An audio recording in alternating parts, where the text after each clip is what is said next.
Si tu as un peu le nez dans le milieu du dev perso, on entend régulièrement parler des objectifs et plus particulièrement de ce qu'on appelle les objectifs SMART. La première fois que j'ai découvert les objectifs SMART, j'ai trouvé ça très stylé, mais j'ai en aucun cas compris leur utilité et leur efficacité.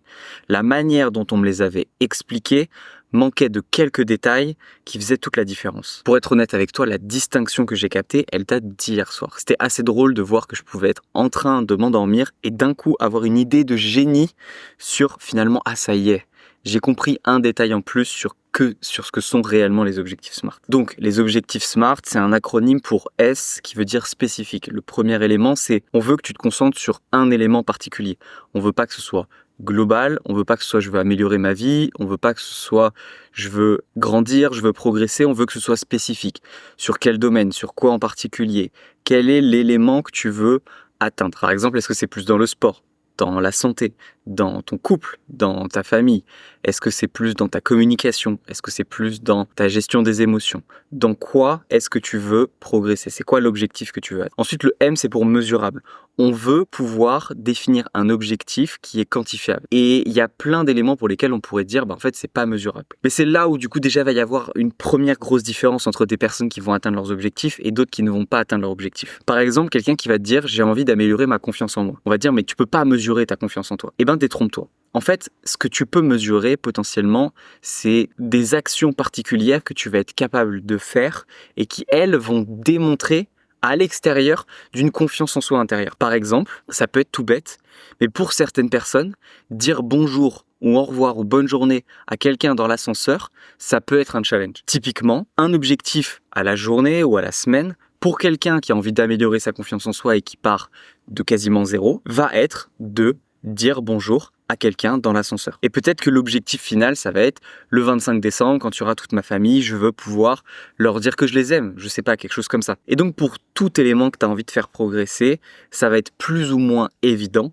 mais on veut aller chercher quelque chose de mesurable. Et quand je dis mesurable, ça peut être concret, ça peut être quelque chose que tu peux voir dans la matière. Oui, j'ai été capable de dire bonjour à quelqu'un dans l'ascenseur. Ensuite, le A, et ça c'est ma petite révélation d'hier soir, c'est pour atteignable. Au début, quand j'entendais atteignable, j'entendais, est-ce que c'est atteignable? Bah oui, en soi, moi j'ai pas envie d'aller sur la lune, j'ai pas envie de faire des trucs incroyables, ce que j'ai envie de faire, plein de personnes l'ont fait avant moi, et donc oui, c'est atteignable. Mais en fait, la distinction que j'ai captée hier, c'est qu'elle est pas là. La distinction sur la notion d'atteignable, c'est qu'on veut avoir un objectif qui est ni trop grand, ni trop petit, mais au juste milieu entre eux.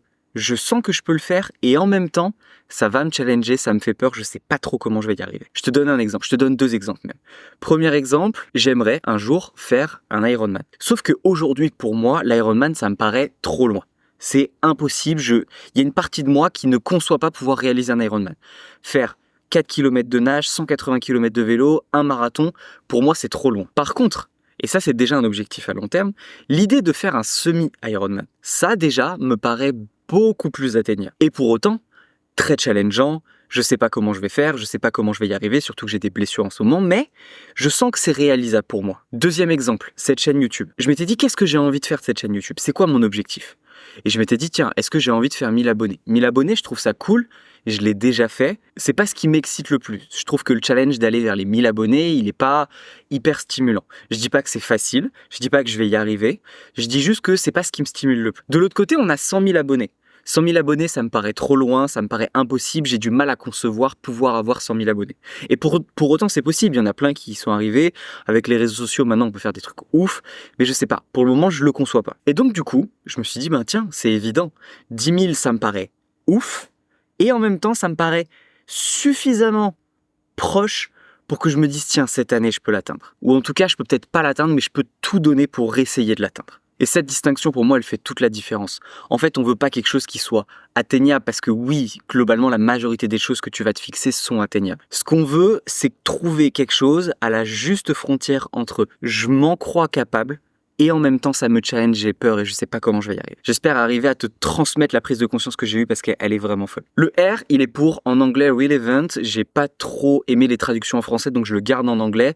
C'est cette idée que ce soit pertinent. Pertinent, ça veut dire que ça fasse un sens avec ce qui est vraiment important pour toi. En fait, c'est un point, je l'aborderai dans une prochaine vidéo, qu'on appelle les valeurs, mais pas les valeurs morales, c'est plus des valeurs liées à ce qui a de la valeur pour nous dans notre vie. Ce qui a de la valeur pour nous dans notre vie, ça va être par exemple notre famille, nos amis, notre carrière, la psychologie, la pédagogie, pédagogie, le fait d'être au service des autres, c'est des choses qui nous nourrissent. On ne voit pas le temps passer, on pourrait y passer des heures, on pourrait en parler à 3 heures du matin, on aménage notre environnement lié autour de ça.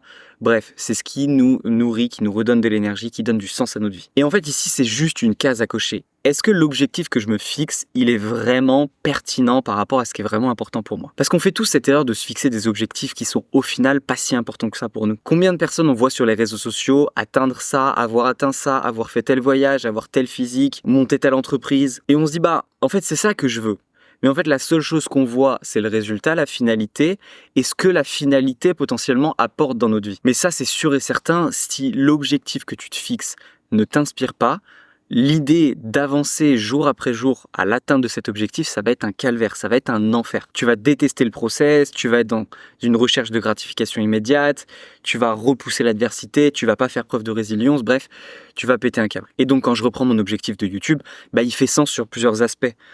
La carrière, c'est important pour moi. J'ai une forme d'ambition, j'ai envie d'accomplir des choses, peut-être pas au même degré que certaines personnes qui ont une ambition encore plus folle que la mienne, mais j'ai un certain degré d'ambition, j'aspire à pouvoir aider des gens sur certains domaines, j'aspire à pouvoir construire une carrière dont je suis fier, pouvoir augmenter mes revenus, j'aspire à pouvoir améliorer ma capacité à m'exprimer à l'oral, à pouvoir apporter de la valeur aux autres, pouvoir enseigner, pouvoir partager des concepts qui sont clés, pouvoir mieux comprendre les éléments que j'ai déjà compris dans un premier temps, mais en les réexpliquant, aller chercher plus de nuances. Bref, il y a plein de raisons pour lesquelles ça fait sens pour moi. Et la question un peu sous-jacente que tu peux te poser par rapport à ça, c'est en fait pourquoi je vais atteindre cet objectif. Pourquoi c'est important pour moi d'avancer sur cet objectif.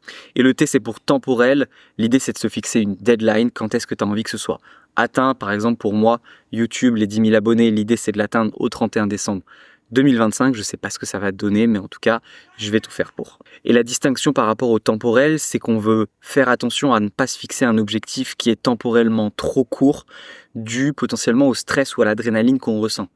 Je m'explique. Si tu es en grosse transition de carrière professionnelle et que potentiellement tu vas quitter ton travail, on veut pas que tu te fixes une deadline qui soit en lien avec le fait que tu arrêtes ton travail et qui donc soit potentiellement trop courte parce que tu as des enjeux financiers. Ce que je veux dire par là, c'est que c'est bien de se stretcher, mais se stretcher sur quelque chose qui potentiellement a de grandes chances d'être irréaliste, ça fait pas sens. On veut que tu te fixes des objectifs qui temporellement fassent sens. On veut qu'ils te stretchent un petit peu, de dire ok, je sais pas si dans les 1 an je vais pouvoir atteindre les 10 000 abonnés, mais on veut pas un truc où tu te dises ah putain, je sais pas comment je vais gérer, dans 2 mois j'ai plus de salaire, il me faut 10 000 abonnés dans 2 mois. Ou en tout cas, si c'est le cas, on veut que tu sois réaliste par rapport au temps que tu as à disposition, au temps que tu peux investir, au temps que tu vas y consacrer.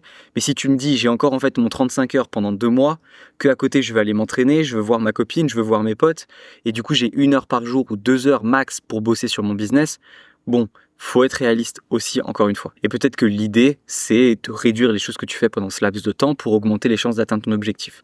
À toi de voir. Voilà, j'espère que cette vidéo t'a fait kiffer. Franchement, c'était un vrai plaisir de la faire. La valeur qui est dedans, elle est folle. J'y crois profondément. C'est quelque chose que je mets en application. Si tu as une forme d'ambition, que tu as envie d'accomplir des choses qui soient inspirantes pour toi et pour les autres, je t'invite à mettre en place ce qu'on vient de voir dans cette vidéo. Si tu es passionné par la psychologie, le dev perso, que tu as envie de comprendre comment atteindre tes objectifs, que tu es une personne qui est ambitieuse, que tu as envie de mettre la psychologie, le dev perso au service de cette ambition, écoute, abonne-toi parce que c'est ce qu'on va parler dans cette vidéo. Moi, je te dis à demain pour une prochaine vidéo. Ciao, ciao.